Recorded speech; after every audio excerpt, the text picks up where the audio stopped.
Bismillahirrahmanirrahim. Assalamualaikum warahmatullahi wabarakatuh. Waalaikumsalam warahmatullahi wabarakatuh. Oke, kembali lagi di Usut Tuntas di mana channel Abitus. Semalam explore, semalam mengusut tuntas apa yang terjadi semalam. Saya akan buat seperti itu untuk selanjutnya. Karena respon dari teman-teman semua, alhamdulillah sangat mensupport. Ya mas, bikin kayak gini jadi yang nggak ngerti di waktu pas explore bisa dijelaskan secara gamblang di penjelasan seperti ini. Jadi yang tadinya nggak ngerti saya jadi ngerti, yang tadinya nggak paham saya jadi paham. Ya kita buat lagi dan mudah-mudahan konten seperti ini diterima dulur-dulur semua dengan senang hati. Ya tapi mohon maaf di sini karena kita ngerokok, kita apa adanya. Saya juga ngerokok. Pastilah ada di mana sisi baik dan sisi buruk. Dan itu saya minta sisi baiknya kita ambil, kita cerna, dan sisi buruknya dibuang mentah-mentah. Untuk semua penonton yang di bawah umur, adik-adik yang nonton video ini, mas-masnya yang ngerokok ini jangan diikutin, Jangan ditiru. karena kalau ngerokok di bawah umur itu nanti bisa dipenjara. Dengerin ya adik-adik ya. Nih, rokok tuh dikhususkan untuk orang dewasa. Nanti kalau udah besar, pintar cari duit sendiri, beli rokok sendiri, nggak apa-apa. Ya. Tapi kalau masih sekolah, masih kecil, masih minta orang tua, ya jangan rokok. Dulu buat beli es saja. Ditabung, beli buku. Oke. Pada pembahasan kali ini saya akan membahas di mana waktu Mas Sano merasa depresi. Di sini akan saya jelaskan kenapa Mas Sano itu merasa depresi. Karena di awal perjanjian ternyata ada sebuah perjanjian, jika Mas Sano mengingkari atau berhenti dalam pesugihan babi ngepet ini, dia akan ditumbalkan sebagai tumbalnya sendiri. Dimana kan ada itu yang pesugihan menumbalkan seorang anak, Ada. pesugihan menumbalkan seorang istri. Kayak tuyul itu kan istrinya suruh menyusui, habis itu istrinya punya penyakit kanker payudara atau apapun itu. Nah kalau ini Mas Sano, dia menumbalkan diri sendiri, bukan anggota keluarganya, bukan, menumbalkan diri sendiri. Ternyata di awal perjanjian itu jika Mas Sano berhenti atau mengkhianati si Raja Babi Ngepet itu, yang mungkin bisa disebut Sasyo siapa? Sasyo Arum. Sasyo Arum atau rajanya siapa saya juga belum tahu. Ternyata dia taruhannya adalah nyawanya sendiri. Maka dari itu Mas Sano merasa depresi. Dan alhamdulillah di malam itu, di waktu Mas Sano sudah hilang arah, depresi, beliau ingin loncat dari jembatan. Terus di Alhamdulillah ketemu siapa? Mas Ade Bendos. Bendos. Nah, alhamdulillahnya dipergoki sama Mas Ade Bendos yang ingin explore. Dia merasa ada gerak-gerik manusia mencurigakan, dia intai sebentar, ternyata manusia itu mau loncat dari jembatan. Tapi ya di sini lucunya di sini. Itu kalau misalnya Mas Sano terjun ke bawah pun saya masih menjamin nggak akan mati. Nggak mati. Mungkin patah tulang, mungkin lecet-lecet, tapi karena namanya orang depresi ya teman-teman ya. Orang depresi hilang arah itu kayak dia mau melakukan apapun sudah tidak pernah dipikirkan lagi gitu. Maka dia mungkin waktu jalan ngelamun lihat jembatan pengen loncat, nggak taunya jembatan itu cetek atau dalam itu dia udah nggak mikir. Nah di sini mohon pengertiannya, karena orang depresi hilang arah itu memang benar-benar udah nggak memikirkan apapun, dia bakal kacau. udah Kacau. Dan misalnya tidak terpergok Mas Ade Bendos pun terjun pun mungkin saya rasa tidak mati, mungkin cedera. Cedera dan itu malah menyiksa dirinya sendiri juga. Iya. Karena saya pun dulu juga pernah merasa depresi waktu saya di negeri orang, ada sebuah masalah yang benar-benar saya tidak bisa. Itu juga mau loncat kali juga? Enggak, Bukan. saya merasa depresi kayak ngelamun, merasakan sebuah pikiran kacau gitu loh. Kacaunya pikiran saya sampai nggak makan, nggak minum. Alhamdulillah semua sudah teratasi dan nggak sampai saya berpikir ingin bunuh diri. Oke, lanjut. Akhirnya Mas Ade Bendos mengevakuasi atau membawa Mas Sano ini pulang ke rumahnya Mas Ade Bendos. Kenapa tidak ada pertanyaan? kenapa nggak diantarkan ke rumahnya Mas Ade, kenapa nolong cuma tanggung-tanggung, kenapa nggak sekalian gini. Karena mungkin Mas Ade Bendos tidak tahu rumahnya Mas Sano di mana. Dia ingin bertanya banyak juga, Mas Sanonya dalam keadaan kalut pikirannya, kacau. Mungkin ya benar yang dilakukan oleh Mas Ade Bendos itu membawa pulang ke rumah dulu, diedem-edem dulu, diinjem dulu. Mungkin ya pertolongan pertama minum air putih dulu biar tenang. Akhirnya Mas Ade Bendos ini kayak curiga, ini kok kayak manusia yang berurusan dengan Mas Ganang. Coba telepon Mas Ganang, ditanya namanya Mas Sano. Akhirnya kita ditelepon pada waktu itu, kita berangkat. Nah, Mas Ganang menginformasikan pada tim, ayo ke teman Mas Ade Bendos. Ada apa Mas? Itu Mas Ade tadi telepon saya, katanya Sano itu mau bunuh diri dan ditemukan oleh Mas Ade itu tadi. Ayo kita coba cek ke sana lah, nggak ada salahnya kita ke sana. Oke, kita ke sana. Di pertengahan jalan di kampung itu kita on kamera karena tadinya buru-buru belum sempat on kamera, belum pembukaan. Akhirnya kita baru ingat di jalan, oh iya belum pembukaan, ini kita membuka dulu sebentar aja, paling berapa menit pembukaan. Nah ini pembukaan, kita menjelaskan apa yang telah dikonfirmasikan oleh Mas Ade, ya supaya penonton tuh enggak, loh kok ini tiba-tiba di rumah Mas Ade, gitu loh. Kita tuh mau melangkah tuh sebenarnya serba repot, mau melangkah buru-buru nanti kalau nggak on kamera di awal nanti penonton bingung. Akhirnya ya wes lah, kita berhenti dulu di jalan. Oke, kita berhenti memberikan penjelasan kepada teman-teman semua. Akhirnya kita lanjut ke rumah Mas Ade. Nah ini kita sampai depan rumah Mas Ade, pintunya tutupan, dan ini Mas Ganang juga sedikit lupa ingat pada waktu ini rumahnya. Apa bener ini apa bukan, nanti nih misalnya udah kaset dodok-dodok ternyata kok bukan. Akhirnya ya sudah nggak apa-apa, kita ketok-ketok aja. Nah, misalnya salah ya minta maaf gitu. Ternyata alhamdulillah benar itu kediaman dari Mas Ade. Mas Ade di situ mempersilahkan masuk, kita masuk ke dalam rumah Mas Ade.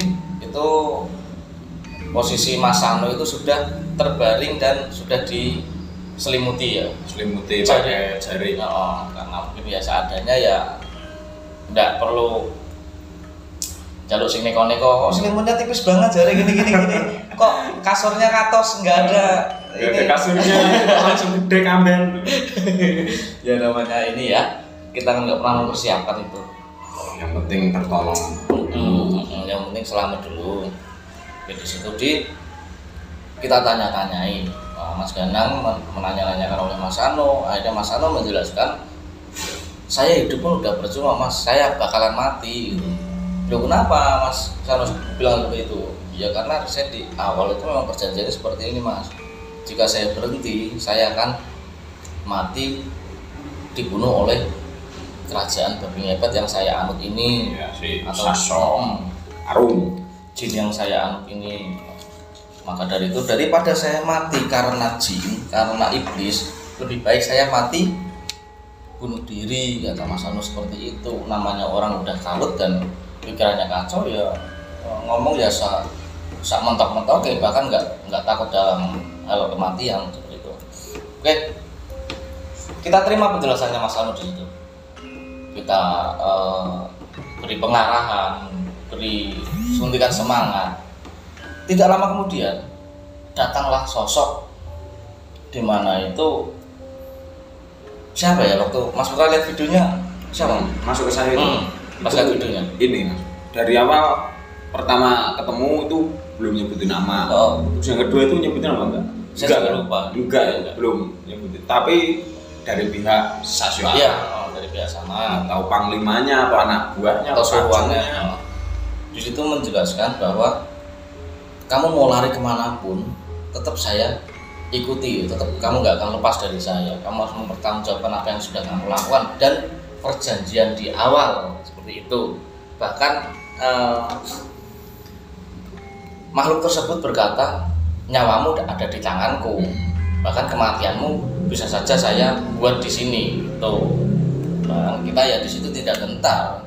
namanya kematian, rezeki, jodoh itu sudah diatur dan sudah ditentukan oleh Sang Pencipta Allah Subhanahu wa taala. Oke, di situ makhluk itu hanya menyampaikan hal seperti itu dan ingin mengintimidasi pikiran agar lebih kacau si Sano tadi. Oke, dia pergi lagi. Tidak lama kemudian masuklah mati. Eyang Sarip. Oh, Eyang Sarip ya? Eyang Sarip, Eyang Sarip berkata bahwa ini sedang di apa namanya? Diruat, diruat. Jalan pertamanya, solusi pertama ini solusi diruat dulu. Lah apa saja yang dibutuhkan dalam proses ruat tersebut? Air dan bunga kembang-kembang itu, uborambe itu ada daun ini juga apa tuh?